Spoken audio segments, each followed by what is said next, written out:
Assalamualaikum, salam sejahtera dan selamat menonton Membina Juara. Rancangan di mana kami bersama-sama berkongsi pendapat, pengalaman dan juga tips-tips yang dapat membantu ibu, bapa dan anak-anak membina juara. Sebelum kita kemukakan topik kita pada hari ini, saya ingin mengucapkan selamat datang dan juga hello kepada tetamu-tetamu khas kami online. Kita ada Encik Jag Mohan Singh, kita juga ada penonton online kami, Ira dan Zishan, Linda dan juga Atika dan juga Syahira Nadia. Hai Syahira. Baiklah, topik minggu ini adalah sebahagian daripada siri remaja cekal kita. Topiknya mempersiapkan remaja kita hadapi dunia sebenar. Sepanjang 24 episod Membina Juara sebelum ni telah pun kami menerokai pelbagai isu yang dihadapi anak-anak remaja kita dan juga cabaran yang dihadapi ibu bapa kepada anak remaja kita dalam proses mereka melangkah ke zaman dewasa. Seperti rama-rama keluar dari kepompongnya, begitulah perumpamaan anak-anak kita keluar dari jagaan dan security ibu bapa mereka di dunia sebenar. Pastinya perjalanan yang penuh dengan cabaran, sama ada cukup atau tidak persiapan yang diberikan ibu bapa banyak mempengaruhi tahap kesediaan anak-anak ini. So, apa agaknya cabaran-cabaran yang dihadapi anak-anak remaja kita? Apakah kekuatan ataupun persiapan yang perlu mereka ada untuk mengatasi cabaran-cabaran ini? Pakar psikologi Dr. Angela Duckworth mencadangkan dalam bukunya bertajuk Grit bahawa grit ini antara penentu utama bagi menentukan kejayaan seseorang di dunia sebenar. Gabungan tahap ketabahan dan semangat yang tinggi bagi menentukan tercapainya sebuah matlamat jangka masa panjang. Walaupun bakat dan peluang dan faktor-faktor lain juga memainkan peranan yang penting, mencapai sesuatu matlamat hidup itu memerlukan kerja keras dan komitmen jangka masa yang panjang yang hanya boleh dicapai dengan mempunyai grit.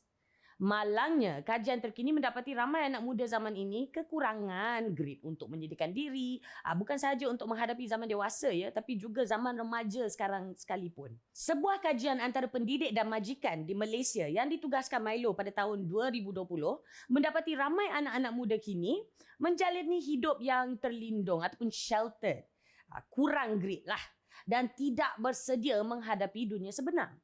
Jadi, macam mana nak mengembangkan grit dalam diri anak-anak remaja kita ni? Apakah kemahiran hidup yang mereka harus ada bagi menyiapkan diri mereka untuk zaman dewasa? Siapa lagi nak tolong kita bongkarkan, kupaskan isu ini, persoalan-persoalan ini kalau bukan panel pakar kita, pakar psikologi kanak-kanak Profesor Datin Dr. Mariani Matno. InsyaAllah dapat membantu. Assalamualaikum Prof. Assalamualaikum. Okeylah, sebelum kita mulakan kupasan kita kan, jom kita kira macam breakdown konsep grit ini. Passion, perseverance, apakah maksud dua perkataan ini dan macam mana kita nak gunakan kedua-duanya untuk mengembangkan grit dalam anak remaja kita. Okey, kalau kita lihat pada perkataan grit itu ya. Yeah. Kadang-kadang nanti mungkin ada mereka yang tidak boleh memahami. Kita boleh katakan juga grit ni sebagai cekal. Okey. Kecekalan. Right. Ya? Tapi kita canggihkan sikit, kita letak grit. Ya? Senang Dan nak sebut. Senang nak sebut grit. Jadi, nak bina grit ini bukan ambil masa 1 hari. Of course. Bukan ambil masa 2 hari. Of course. Ya, jadi dia memerlukan seseorang itu mempunyai satu ketabahan. Ya, ketabahan yang dia sebut tadi perseverance. Dan satu lagi kita kata ialah passion ni dia ada banyak jenis. Yes. Tapi yang kita maksudkan di sini bukanlah orang kata passion fruit ya. Bukan. Yang kita maksudkan di sini lebih kepada kegairahan seseorang, semangat seseorang itu. Jadi apabila seseorang itu mempunyai ketabahan yang ada dalam diri dan ada semangat yang dimaksudkan itu, maka dua perkataan ini akan bergabunglah dia untuk membentuk apa yang dikatakan sebagai cekal seseorang itu. Tetapi untuk membina ketabahan pula, seseorang itu harus mempunyai elemen yakin diri. Right. Harus mempunyai elemen yang dikatakan mempunyai esteemkan diri yang baik. Right. Jadi nak membina tabah itu pun memakan masa yang bukan sekejap, tetapi dia akan berlangsung dalam proses pengalaman harian bersama ibu bapa, kawan-kawan dan juga masyarakat di sekeliling. Jadi kalau untuk membina grit tersebut, maka elemen-elemen ini sangat penting. Dia adalah gabungan dua elemen ataupun dua sikap karakter yang ada dalam diri seseorang untuk menunjukkan, I have the grit Ya, tetapi kita lihat seperti yang saya sebut tadi, bukan 2 itu saja, tetapi ada anak-anak lain yang membantu untuk memastikan seseorang itu ada ketabahan itu, ada semangat yang disebutkan itu, maka jika dua-dua itu di tahap yang baik, di tahap yang positif, maka akan cekallah seseorang itu walaupun dia melalui banyak dugaan, banyak pancaroba dalam hidup dan sebagainya. Okey. Tapi macam mana yang kita boleh sampai ke tahap di mana anak-anak kita ni kajian demi kajian yang dilakukan mendapati bahawa mereka tak cukup grade? Adakah salah ibu bapa? Kita dah bincang tentang banyak jenis parenting. Jadi parenting yang tertentu kita lihat boleh menghasilkan anak-anak yang sedemikian. Tapi dalam konsep grade ini, seorang ibu bapa itu harus memberi peluang dan ruang untuk anak ini. Untuk tabah. Dia perlu yakin diri. Ibu bapa tak lama lagi mungkin tak ada lagi ataupun mungkin apabila dah keluar daripada kepompong jadi rama-rama yang cantik di sekolah, dia perlu buat keputusan. Dan decision making itu penting. Jadi dengan itu ibu bapa perlu ambil peluang ini, bawa anak-anak bersama berbincang untuk buat apa saja keputusan dalam lingkungan keluarga itu tentang hal-hal tertentu supaya mereka yakin, mereka tabah dan mereka percaya bahawa oh yes, orang mempercayai keupayaan diriku. Jadi di situ contribution, yes, my thoughts, my ideas. Thought, yes. Jadi daripada situ pendapat. Dia yakin dan dia tahu bahawa dia boleh buat walau dalam keadaan apa sekalipun. Ini yang dikatakan dia tabah dan ada semangat untuk melakukan sesuatu sekalipun ibu bapa tu mungkin tidak ada di sebelah-sebelah. Okay. Macam mana pula dengan life skills?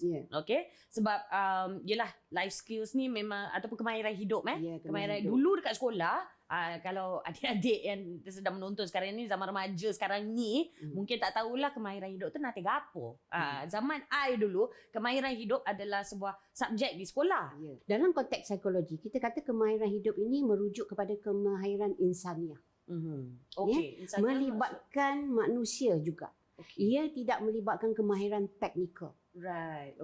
Jadi betapa bijak seseorang anak itu pun, walau anak itu remaja ke dewasa, bijak macam mana sekalipun, jika tidak ada kemahiran hidup itu, ini yang dikatakan dia tidak boleh menyesuaikan dirinya dalam keadaan persekitaran.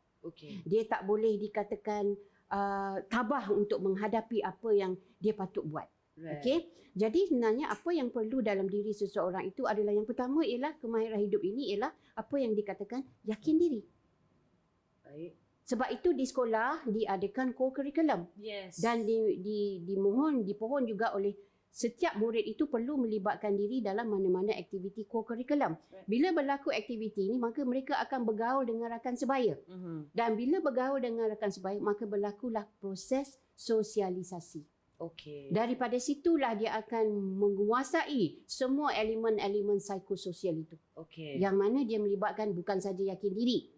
Tetapi bila dah bergaul dengan kawan-kawan macam kita dua, betul lah ansur. Kita ada identiti kita sendiri. So faham. Memahami antara satu sama lain, boleh menghormati orang lain. Dan dalam masa yang sama juga, kalau kita lihat kepada kemahiran hidup ini, dia lebih kepada kita tahu menilai diri kita, esteem diri kita haruslah tinggi. Kalau kita bijak pandai sekalipun, bila kita tidak ada esteemkan diri itu, sedikit sebanyak orang luaran akan melihat kita sebagai orang yang dia ni tak boleh cakap ni. Macam mana ni? Terutama dalam proses temuduga. Semua skor A. Tetapi bila dalam proses temuduga, jadi banyak benda-benda yang menyebabkan ada seolah-olah ada halangan untuk dia bercakap-cakap. Dan halangan itu sebenarnya adalah tidak yakin. Jadi apabila tidak ada sokongan daripada persekitaran, ini akan membuatkan remaja itu tidak mungkin akan dapat menguasai kemahiran hidup yang sepatutnya dalam usia-usia remaja. Orang kata tadi kita sebut setelah keluar menjadi rama-rama yang cantik. Kita tidak mahu rama-rama itu cantik tetapi tidak boleh berfungsi seadanya dalam kehidupan seharian. Setakat cantik tapi terbangnya tak boleh. Kan, like feed himself or herself pun tak boleh. Okey, apakah yang paling teruk yang mampu terjadi pada anak remaja kita yang sedang melangkah ke zaman dewasa kalau mereka tidak mempunyai grit yang mencukupi ataupun kemahiran hidup yang cukup. Ingat tak kita bincang berkenaan dengan generasi strawberry? Oh, first few episodes tu. First few episode. Jadi kalau kita lihat dalam generasi strawberry ini, mereka ni rapuh. Okey. Rapuh. Fragile. Kenapa? Fragile. Alright. Seolah-olah macam duduk dalam kotak, lepas tu ada orang letak fragile. Handle with care. Ketabahan itu tak ada. Kecekalan itu tak ada. Kerana mereka begitu dilindungi sehingga mereka tidak diberi peluang langsung untuk menunjukkan karakter, untuk bereaksi terhadap persekitaran. Kerana seseorang ini dalam diri dia, untuk attitude itu menjadi baik dan positif, dia perlu ada tindak balas. Dia perlu bereaksi dengan persekitaran dengan yakin. Jadi jika sekiranya persekitaran ini tak ada, ini yang membimbangkan kita mudah putus asa. Kecewa. Kalau dah masuk dalam transisi daripada remaja hingga alam dewasa, masuk satu kerja, tak boleh berpeluh, tukar kerja, angkat barang, sakit pinggang, tak boleh. Jadi maksudnya tak bersemangat. Tak bersemangat. Semuanya macam apa ni? Jadi ini yang kita katakan, kita tidak mahu negatifnya seseorang itu kerana tidak ada grit itu.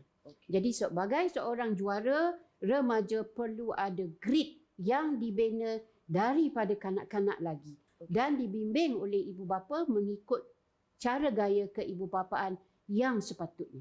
Okey, bila kita cakap gaya keibubapaan yang sepatutnya dan ibu bapa harus beri bimbingan, apakah antara perkara yang kita boleh buat sebagai ibu bapa? Apakah antara perkara-perkara yang boleh kita ubah ataupun cara kita membesarkan anak kita yang boleh kita ubah untuk membangkitkan lagi passion, perseverance, grit ni? Sebenarnya ibu bapa ini sebenarnya role model pada anak. Betul. Anak akan melihat ibu bapa ini sebagai contoh teladan yang baik. Yes. Kalau kita katakan ikut Bandura sendiri, manusia ini meniru-niru. Betul. Tambah lagi kalau anak-anak kecil, baik remaja yang nak masuk alam dewasa pun, dia akan meniru-niru. Betul. Sebab itu kadang-kadang bila kita tengok remaja itu sekejap berpakaian berfashion begini, sekejap berfashion begini, kerana peniruan yang berlaku di sosial media. Tetapi apa lagi kalau dalam keluarga itu sendiri. Jadi maksudnya sekarang ini anak itu janganlah dilabel dengan perkataan-perkataan yang negatif, kerana mereka akan mengambil perkataan itu sebagai mengakui itulah dirinya. Walau macam mana tabah sekali anak itu pun, kalau banyak kali disebut, maka anak ini akan dikatakan menjauhkan diri. Tambah lagi kalau dia adik-beradik yang lain nak dibanding-bandingkan. Jadi elakkan perkataan-perkataan yang negatif itu. Seterusnya berikan lagi, orang kata tak apa kalau fail ini setakat gini, mama dulu pun begitu juga lagi teruk. Right. Failure is not the end maksudnya. Orang kata gagal sekali, orang kata tidak akan gagal semua hidup. Tapi gagal 2 kali itu kena usaha lagi. Tapi tetap ada usahanya. Tetap akan ada usaha. So it's not the be all and end all. Sama juga dengan when they're being inquisitive or curious. It's not nakal, jahat semata-mata kan. Okay, baik. Terima kasih Prof. Alright, kita akan berehat seketika, kembali bersama Membina Juara. Kita membincangkan, mempersiapkan remaja kita hadapi dunia sebenar. Sebentar lagi, jangan ke mana-mana.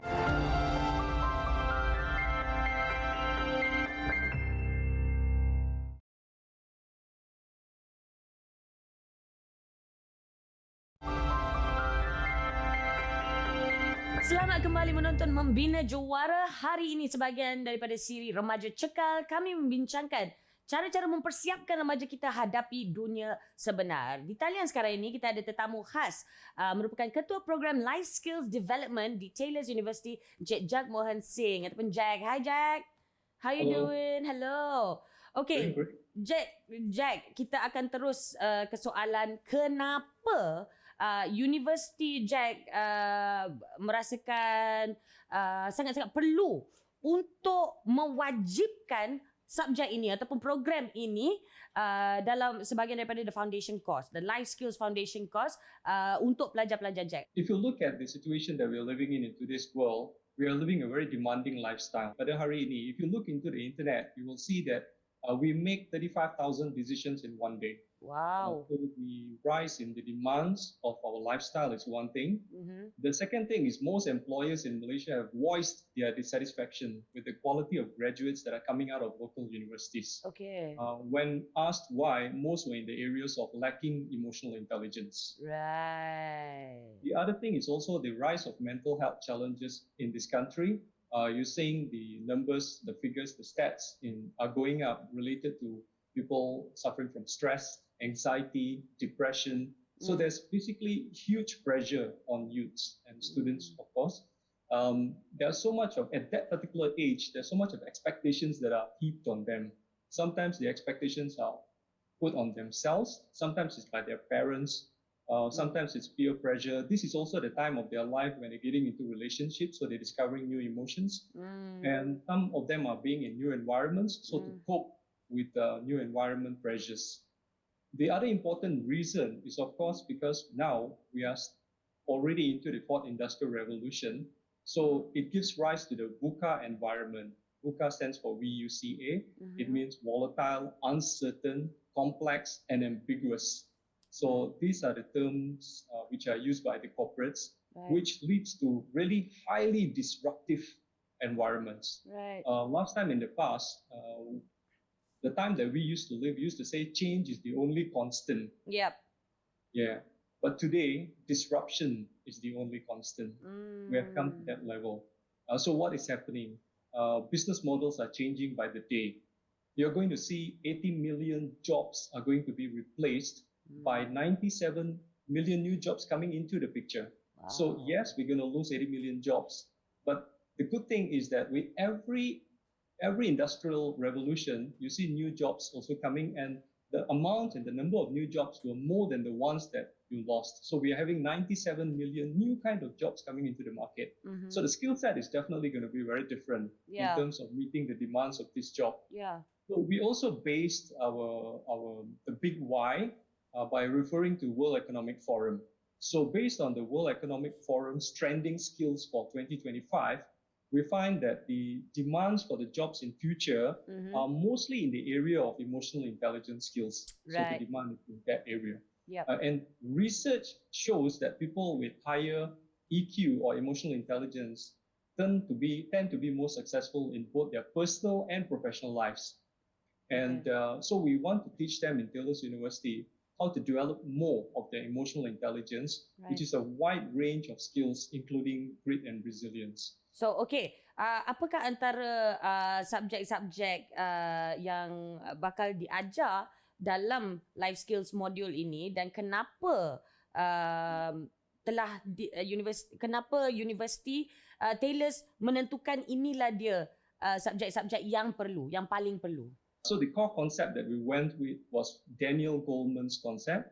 He is the leader of EQ in today's world. And so he talks about having 4 quadrants, which are self-awareness, the first thing, very important to develop your self-awareness. Right. And then how do you have self-management skills? Okay. From there, then you move on to social awareness and relationship management. So we focused on these 4 main concepts of quadrants. Right. And from there, then the lessons were crafted and designed. It's a 14-week journey, 1 semester, that all undergraduates have to go through with us. Right. The kind of lessons that we teach is like we help them to define and understand what emotional intelligence is. We help them to realize what their personality traits are. We help them to understand how they can manage their emotions. We teach them skills and strategies on decision making. We also teach them mindfulness, the concept of mindfulness in helping them regulate themselves. Yeah. We teach them about, of course, resilience and adaptability. Yeah. We also lead them towards leadership, goal setting, and developing their own personal development plan also, which is very important. Yeah. We help them how can they cope and deal with conflict resolution situations where that is required. We teach them about communication, not just confidently orating, but also being a good listener in terms of empathetic listening skills. Right, So communication. Of course, then we teach them about networking and personal branding, which is very important for them to find their place in society. Yes. We teach them about collaboration and teamwork. Wow. And finally, we also take the liberty of teaching them managing personal finance. So with Wow. all this, we hope that they have the required skills to be able to thrive.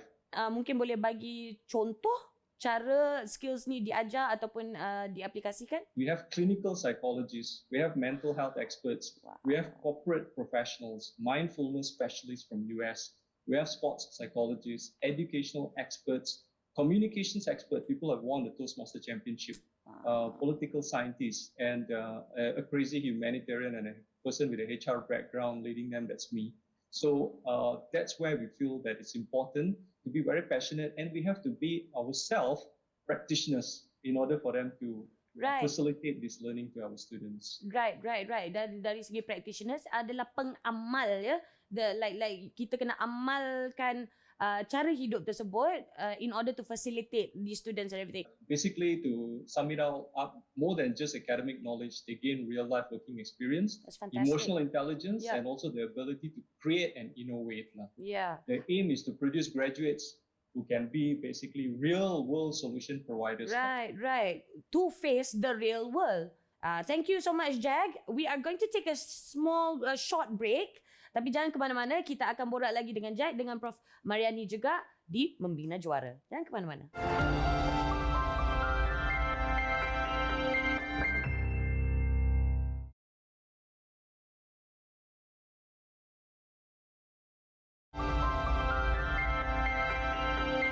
Selamat kembali menonton Membina Juara. Hari ini sebahagian daripada siri Remaja Cekal.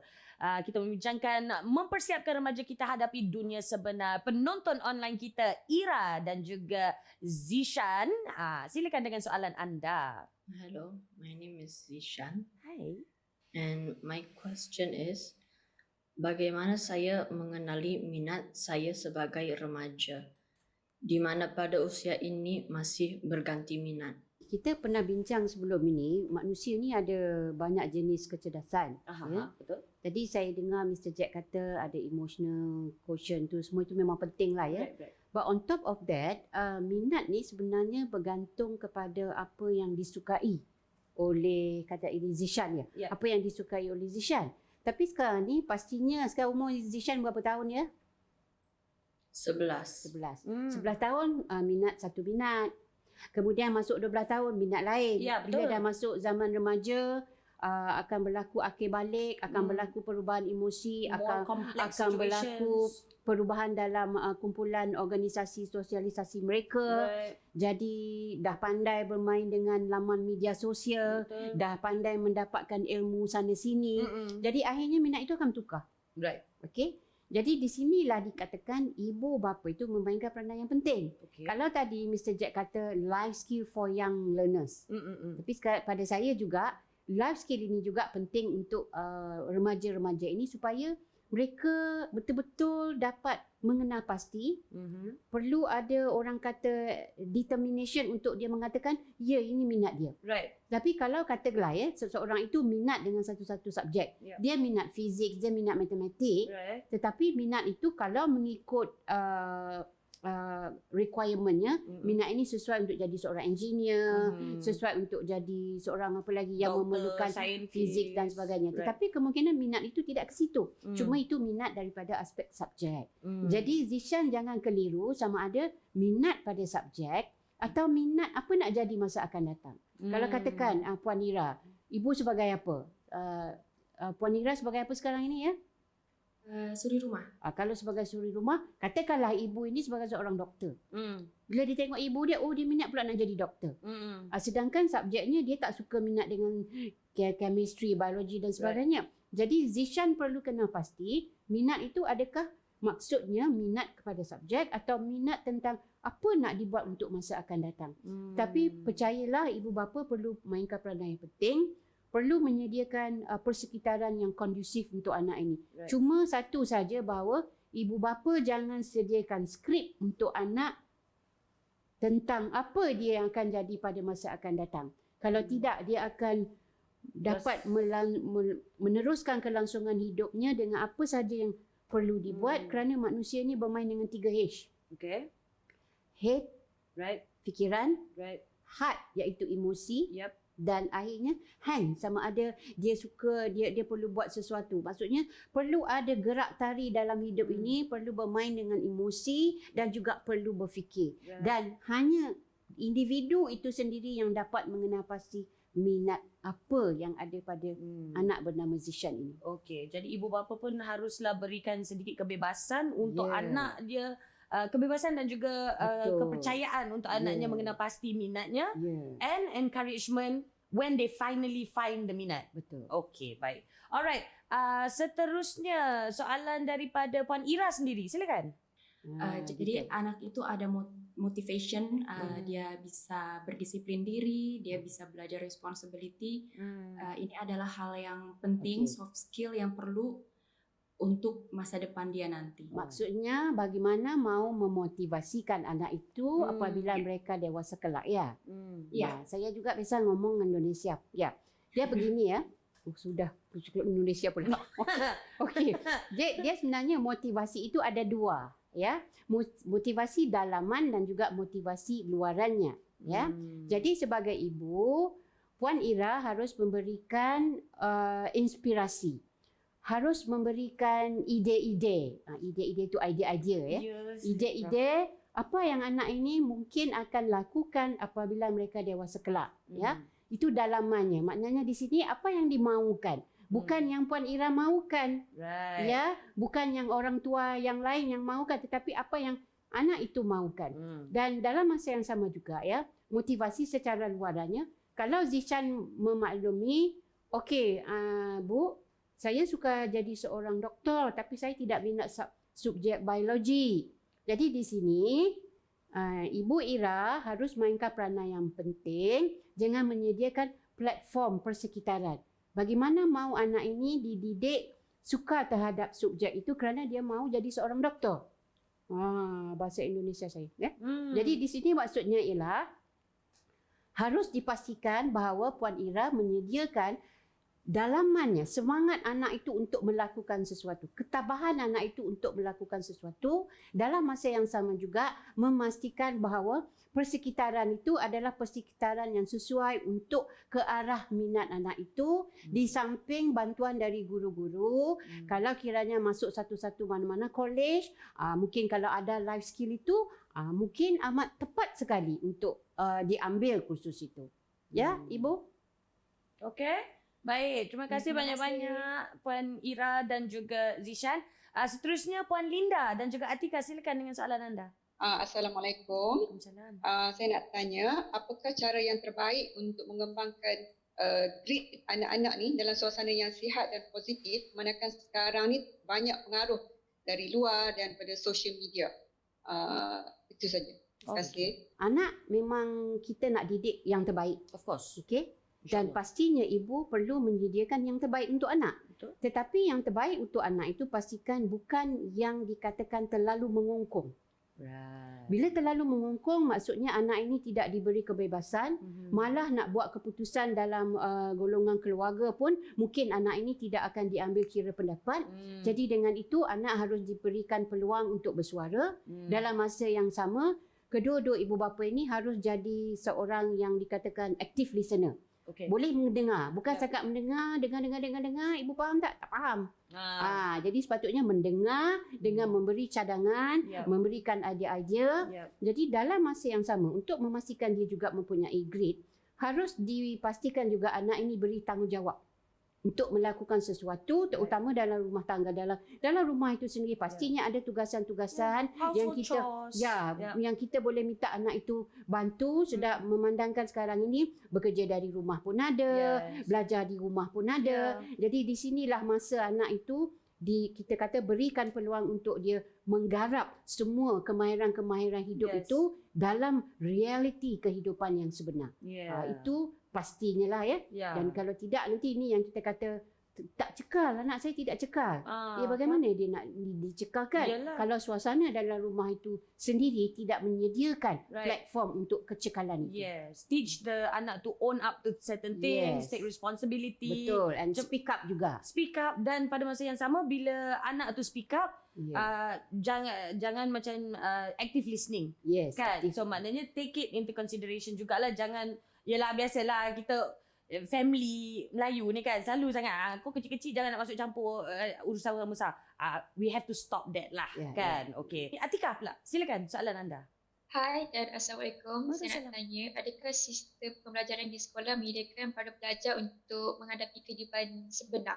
I think this one can go to Jack sebenarnya because I asked you the same question, you know what I mean? If you can move the module that you have in Taylor's like down a few years, do you feel from where you are right now, Jack, do you feel like our current sistem pembelajaran ini, is it helping at all in the sense of preparing our students for the next chapters? If it was up to me, Leah, I would move it much earlier, even if possible at the level of primary school. Right. Because they need to develop it much sooner. Yeah.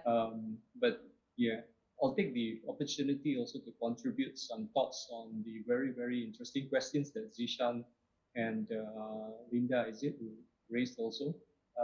I feel that in order for them to really understand themselves better, you need to, for example, appreciate the concept, like the Japanese call it ikigai, you know. So there are many aspects of you. There's that passion of you. What's your passion? What's your talent? What are your values that guide you in life? Maybe most of it based on religion. And what is the contribution you want to make to society in terms of vocation? What kind of job in future you want to do? Right. So these are the basic concepts. You know, you are a complete holistic individual that are guided by your passion, talent, values, and how you want to contribute to society.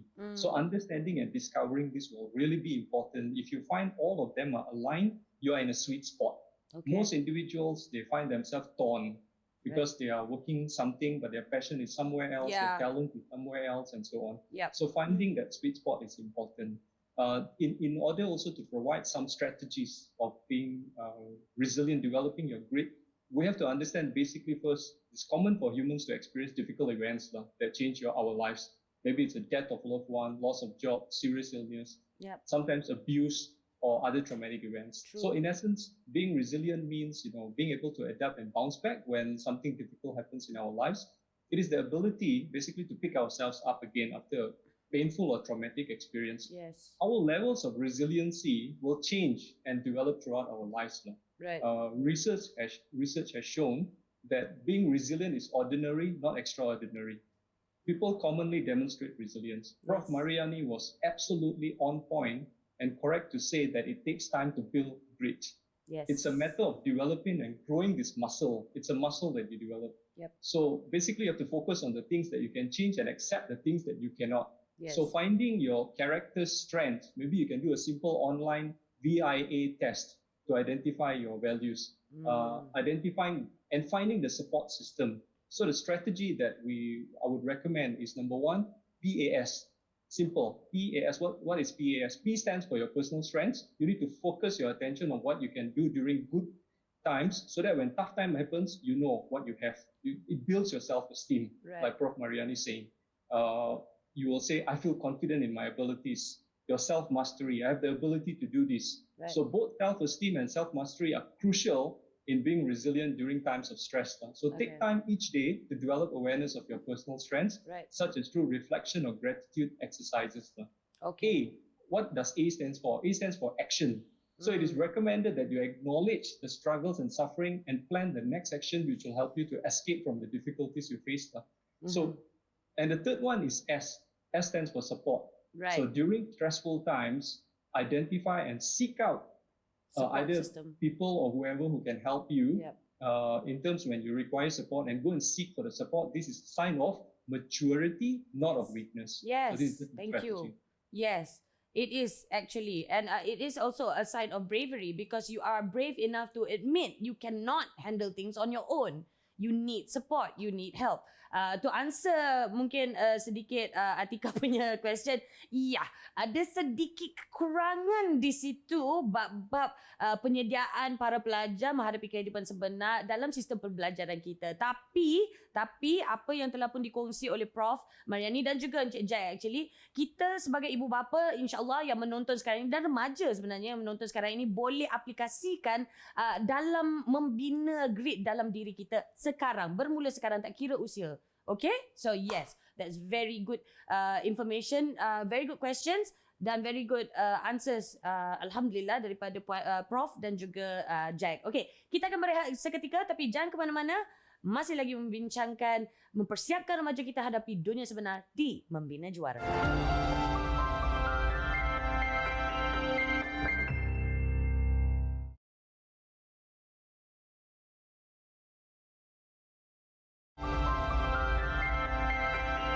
Selamat kembali menonton Membina Juara bersama saya Sharifah Alia. Kita juga ada Prof Mariani kita dan di talian Encik Jack Mohan Singh, wakil daripada Taylors. Kita membincangkan sebahagian daripada siri Remaja Cekal, mempersiapkan remaja kita hadapi dunia sebenar, dan di talian sekarang ini penonton online kita Syahira Nadia ada soalan. Silakan. Berdasarkan Prof kata tadi, orang sekeliling mempengaruhi kita punya remaja punya life skill learning dan juga overcoming challenges. Jadi sekiranya remaja tersebut tiada sokongan daripada kecil lagi oleh ibu bapa kerana masalah family semua. Jadi apa yang perlu dilakukan oleh remaja tersebut? Okey, so kiranya orang di sekelilingnya yang mempunyai kadar EQ yang sedikit kurang sedikit. Okey. Okey. Dia kalau dalam aspek ini Lia, ya, kita kata parenting ni jenis laissez-faire. Ya. Kita remind balik. Kita remind balik. Laissez-faire ni maksudnya ialah dia tidak memberi support langsung. Support ini luas. Support daripada segi emosi, sosial, support daripada segi financial, support daripada segi segala-galanya. Maksudnya dibiarkan anak itu begitu saja, buatlah sendiri dan sebagainya, menyebabkan anak ini nanti akan membesar tanpa sokongan daripada ibu bapa. Tetapi ada dalam kalangan remaja, walau tak dapat support daripada keluarga, mereka mendapat sokongan ini daripada kawan-kawan di sekolah. Mereka dapat sokongan daripada cikgu-cikgu. Mereka dapat sokongan daripada keluarga-keluarga besar yang lain. Jadi maksudnya kalau ada remaja sedemikian yang melalui senario begini, pada saya sampai satu masa nanti akhirnya ibu bapa itu akan menyedarinya. Cuma gunakan peluang yang ada untuk mendapatkan sokongan itu daripada sama ada rakan sebaya ataupun cikgu-cikgu dan juga keluarga-keluarga yang lain. Dan saya pasti sebab kita semua pernah melalui zaman sekolah, kawan-kawan sangat memberi sokongan apa saja. Kalau kita jatuh, dia lah yang tolong rawat dan sebagainya. Jadi dengan kata lain, memang anak remaja yang begini kalau tidak ada dalam keluarga, tak mahu juga dapatkan daripada sokongan kawan-kawan dan sebagainya. Ini yang membimbangkan kerana kita tidak mahu nanti anak ini terjerumus kepada orang kata aktiviti-aktiviti negatif sosial yang lain. Jadi harapannya memandangkan masyarakat Malaysia kita adalah masyarakat prihatin. InsyaAllah. Jadi boleh dapatkan sokongan itu. Kalau tak boleh dapat dari dalam keluarga itu sendiri, kerana maklumlah kadang-kadang ada keluarga begitu. Bermasalah. Masalah. Jadi dapatkanlah daripada kawan-kawan, dapatkan daripada cikgu-cikgu yang baik-baik, dapatkan juga daripada ibu saudara, mak saudara dan mana-mana sahaja. Rasakan apa yang diinginkan dalam hidup itu, cita-citanya akan terlaksana. InsyaAllah. Matlamat hidup itu adalah penting. Ya, betul. So, just to recap jugalah, Jack pun ada sebut tadi, adalah sebuah keberanian. Sesuatu keberanian apabila kita meminta bantuan, kita meminta pertolongan dan kita meminta sokongan. Tak ada salah, tak perlu malu. It's a form of bravery. It takes a lot of courage to ask for help. Dan saya pasti ramai yang sedang menonton mengalami masalah yang sama yang seperti Syahira sebutkan tadi. Tak ada sokongan yang padu lah, yang cukup padu daripada keluarga sendiri. So dengarlah apa yang Prof cakap ni, carilah sokongan itu. Every human being needs that, kan? Needs a crutch, needs somebody to lean on. So yes, so please. Okay. Nampak gaya kita dah sampai ke penghujung rancangan, tapi seperti biasa di Membina Juara, sebelum kita mengakhiri rancangan, nak minta sedikit pesanan akhir bagi semua remaja yang menonton, ibu bapa remaja yang menonton dan juga remaja-remaja yang belum remaja lagi, pra-remaja. So maybe we can start with Jack. Parting words would be maybe more of a question to everybody there, including the youths and parents. How do we prepare students for jobs which have not been created? How do we prepare students for technology which has not yet been invented? And how do we prepare them for problems which have not been anticipated yet? So these basically are the core questions that we have to ask ourselves in order to have plans and strategize in how to help students to be more future ready. It's basically in the area of helping them grow their emotional intelligence and life skills. And the responsibility is not merely on the student themselves. Multiple stakeholders are involved to help develop students holistically.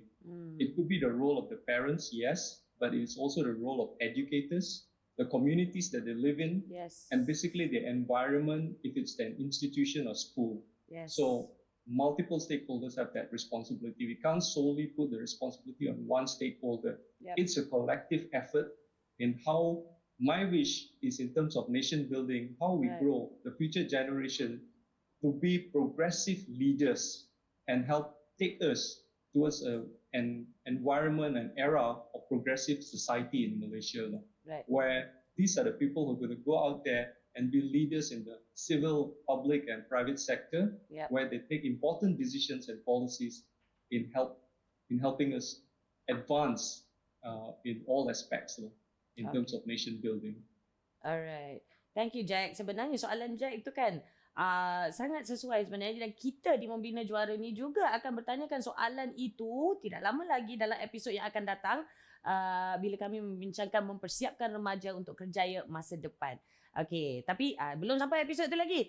Prof Mariani kita, hari ini apa agaknya pesanan-pesanan Okey, yang paling penting grit perlu dibina daripada zaman kanak-kanak lagi melalui persekitaran pengalaman dengan keluarga. Saya ingin mengingatkan semua yang menonton sekarang ini, sebab saya faham yang menonton ada yang dari sebuah ekosistem ataupun ekostruktur sebuah keluarga yang sihat, yang menyokong dan membantu. Ada juga yang tidak bernasib baik seperti itu.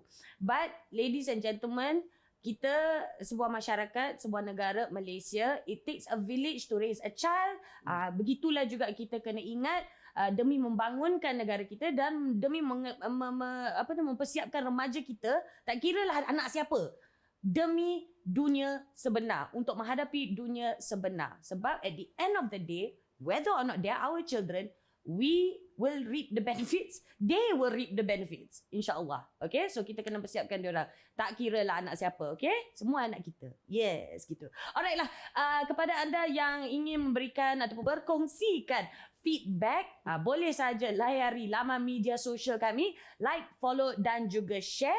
Ada juga maklumat tambahan di situ kalau anda berminat ingin mendalami lagi isu yang dibincangkan dalam episod ini. Alright, so kita jumpa insyaAllah di episod yang akan datang. Terima kasih diucapkan kepada Profesor Mariani, Sama-sama. Mr. Jack Mohan Singh. It was so good to see you, and it's like your input has been amazing. Terima kasih juga pada Puan Ira, Zishan, Puan Linda, Atika dan juga Syahira. Kita jumpa episod yang akan datang. Saya Sharifah Alea, ini Membina Juara. Assalamualaikum. Bye.